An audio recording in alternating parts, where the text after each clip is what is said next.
Hey, what's going on, Dougie? I am here with JV. Oh, Bobby. Yeah, Kickstart. I know. We actually lost money when we lowered the buy-in to 500. At the beginning of the day, before we released the $500 buy-in, we were at 2.4 million, and by the end of the day, we were at 2.3. Yeah, no, I know. So obviously, yeah, you are interested in talking about what we're gonna do for the remainder of these 2 weeks to pump this as much as we can, I'm assuming. No, Oh. the opposite. No, we need to pull the plug on it. You think? Yeah.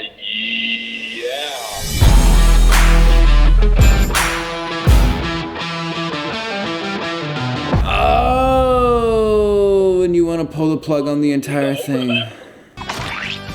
Why?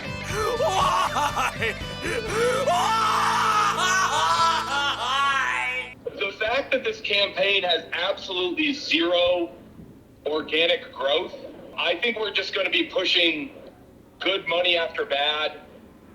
Yeah, well, this blows, but it's exciting to take this desk and to create a new launch schedule for it with a more tactful marketing campaign to reach a wider audience. Like, that's exciting. We've never done that before. We're gonna launch a product that we have. You're very familiar with it. It's modular game table. That's actually what we have to launch. That's what we have 100% have to do. You know, we built a company that can produce $30 million a year worth of furniture. Of those tables, we need to sell those tables. We'll talk about it when I'm back in Massachusetts, but modular game table, it has to perform as well as it did last time, or at least it can't do this. If modular game table 2.0, if that's dead in the water, even with seating, new accessories, fast turnaround time, if that's dead in the water, then we have bad problems. Bad problems. We've never had bad problems. Well, shit. I will deep dive this with you guys on Monday. Like, what are we doing with the campaign? Should we, because we were gonna try and film some more Worm Life content and blah, blah, blah. Do you want us to just focus on MGT now and we're just pulling the plug immediately on this? Like, what should our priorities be today? DICE 3.0. Yeah. And modular game tables. Well, all right, that all sounds good. Oh, Bobby, I'm sorry. I'm sorry. It hurts. It hurts. Sorry, JB. You know you worked really hard. JB, you too. I mean, the thing is, everyone worked hard. So it's a bummer. The only upside to it is that you get to learn, right? Mm-hmm. Like, that is the upside of failure, is that it teaches you. But God, it sucks. Yeah, I know it does suck. Let's focus on our core. Focus on our strengths. Yeah. All right, I'll talk to you later. All right, later, Dougie. See you guys.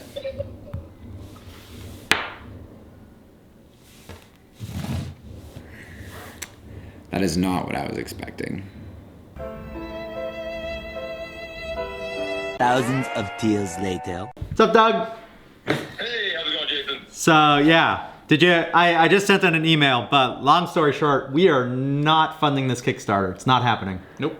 Correct. We were like, oh, there's all these people that want a payment plan, quote unquote. I know we're not calling it that, but a payment plan.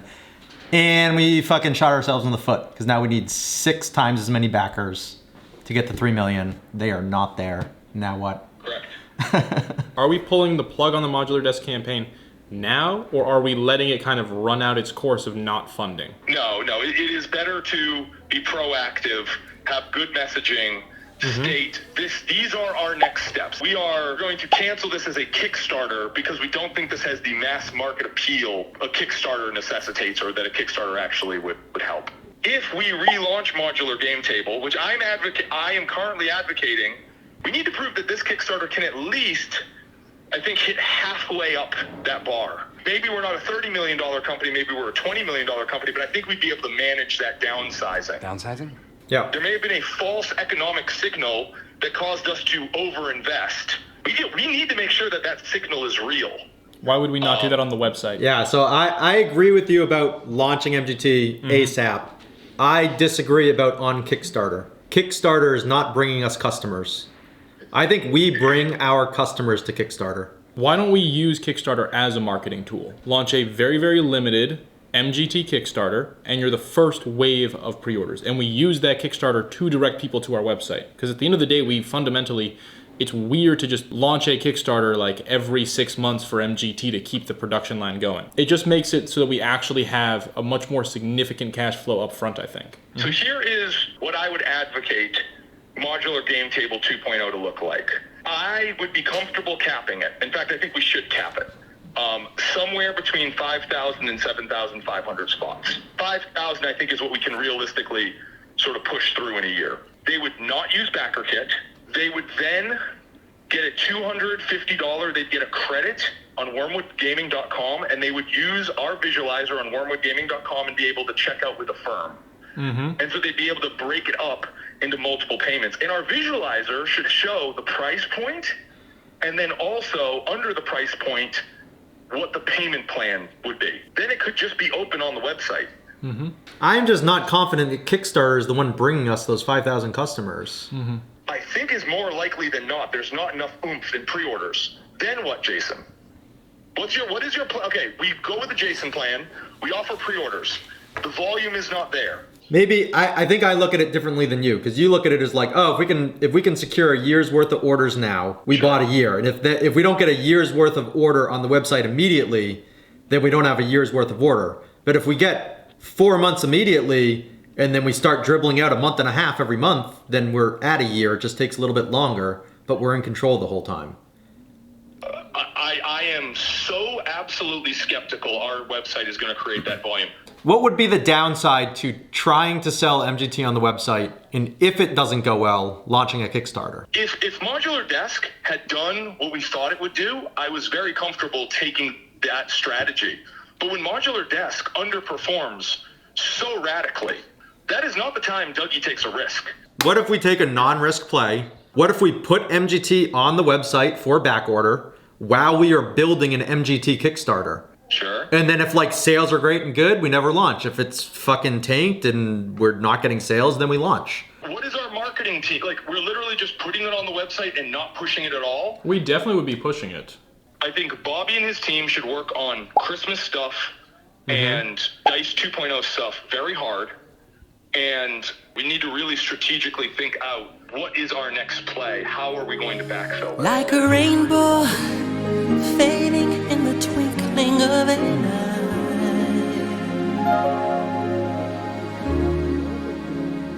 Gone too soon. We all just got smacked upside the head. What's the Mike Tyson quote? Everybody's going to plan until you get punched in the face. Like that. Yeah. I think we got very, very comfortable being assured of our success every time, and we went very kind of a totally new market on this one with a new audience, with like a new product, no idea how it would perform, new pricing strategy, new tier strategy on a platform that we don't actually have good numbers on whether or not it brings more than we do. And yeah, no, it's definitely, we got clobbered, and this is just, we're going to have to figure it out. Yes, and so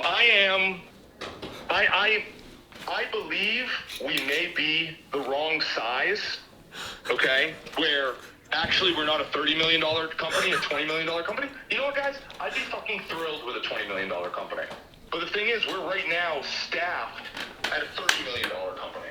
I'm okay with us being a $20 million profitable company. That I'm not going to lose sleep over that. Over the course of this conversation, I mean, I definitely started off much more on the side of let's launch on the website. I agree that Kickstarter right now should be like the safety net plan, as long as the end goal is to move it to the website and not to BackerKit. Yeah, yeah. Look, there's no decisions being made. I think you guys understand where I'm coming from. Jason, I understand where you're coming from, and I'm sorry if I pushed hard on it, but like, yeah, I think everybody's a little bit frayed, and I think we're all, on edge. My big thing is I don't want to make a bad decision out of fear, because I think we are all fearful right now. And that's a bad place to have decisions. And I think if your decision is based on fear, it's probably the wrong one. Yep. All right, guys. Talk to you later, Doug. Good luck and Godspeed, guys. Yep. Okay? Thanks, Bye. Doug.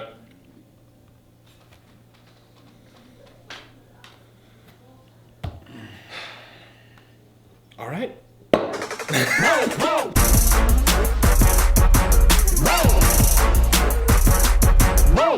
But we also I have one other major development that I'm considering. Come on, how are you Give gonna me the say hint. this and just not? Give me the hint. It is so major I have to do it in person. Wow. I cannot do it over the phone. Okay, really building this up. The hype is real on this because it could be a big change for Wormwood.